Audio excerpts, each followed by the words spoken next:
এজন্য আল্লাহ তাআলা কুরআনুল কারীমের ভিতরে সুন্দর করে জানিয়ে দিচ্ছেন, বান্দারা ওয়ালা তাদউ মিন দুনিল্লাহি মা লা ইয়ানফাউকা ওয়ালা ইয়াদুরুকা ফাইন ফাআলতা ফাইন্নাকা ইযাম মিনাল যালিমিন।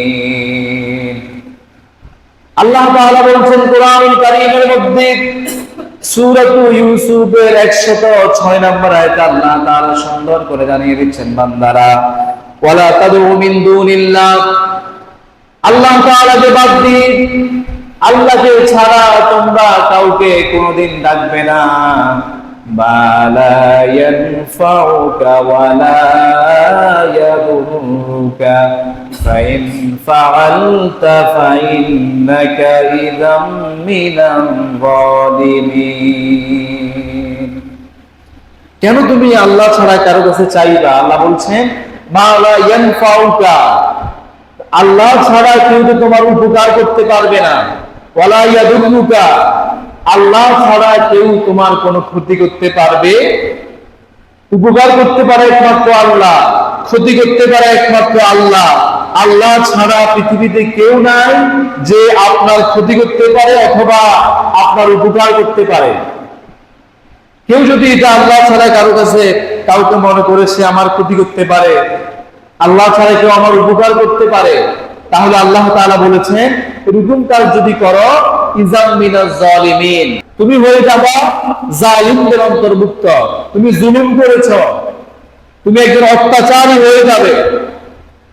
আরেকটা আয়াতে আল্লাহ তাআলা বলছেন ফালা তাদউ মা'আল্লাহি ইলাহান আখার ফাতাকুনা মিনাল মুআযযাবিন।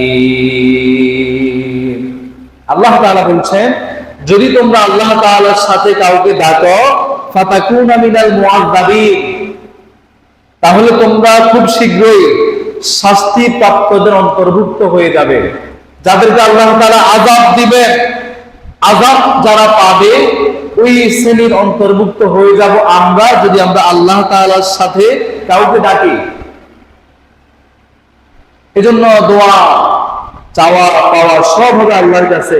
অধিকাংশ আয়াতে আল্লাহ তাআলা বলেছেন যে তোমরা একমাত্র আল্লাহ তাআলাকে ডাকতে হবে, আল্লাহ ছাড়া কাউকে ডাকা যাবে। এজন্য আল্লাহ তাআলা বলছেন وَإِن يَمْسَسْكَ اللَّهُ بِضُرٍّ فَلَا كَاشِفَ لَهُ إِلَّا هُوَ وَإِن يَمْسَسْكَ بِخَيْرٍ فَهُوَ عَلَى كُلِّ شَيْءٍ قَدِيرٌ। আল্লাহ তাআলা বলছেন وَإِن يَمْسَسْكَ اللَّهُ بِضُرٍّ فَلَا كَاشِفَ لَهُ إِلَّا هُوَ, যদি আল্লাহ তাআলা কারো ক্ষতি করতে চান, আল্লাহ তাআলা কাউকে যদি দুঃখ দুর্দশা মুসিবত দিতে চান, মুসিবতে ফেলতে চান, পৃথিবীতে এমন কোন শক্তি নাই, এমন কোন মানুষ নাই, এমন কোন সৃষ্টি নাই যেটা আপনার সেই আল্লাহ তাআলা যেটা ক্ষতি করতে চান, আল্লাহ যদি মুসিবত দেন সেই মুসিবতটা দূর করে দিবে আল্লাহ তাআলা ছাড়া এরকম কোন শক্তি পৃথিবীর জমিনে নাই। সুবহানাল্লাহ পড়েন।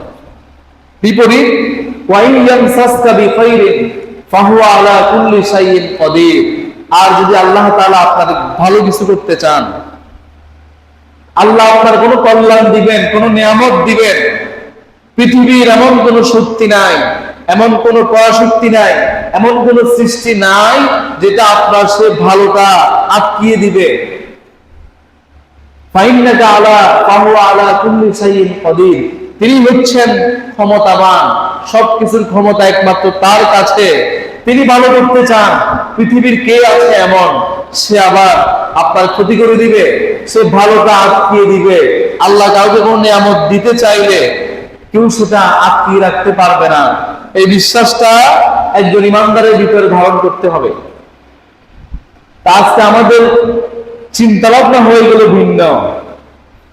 আমরা মনে করি কি, আমি যদি অমুক হুজুরের কাছে যাই তিনি আমার ভালো করে দিতে পারেন, অমুক দরবার শরীফে গেলে পীর সাহেব আমার ভালো করে দিতে পারেন, আর যদি অমুক দরবার শরীফে যায় তাদের কথা না মানি আমার বড় ধরনের একটা ক্ষতি হয়ে যাবে, এরকম চিন্তা ভাবনা আমাদের সমাজে আছে না নাই?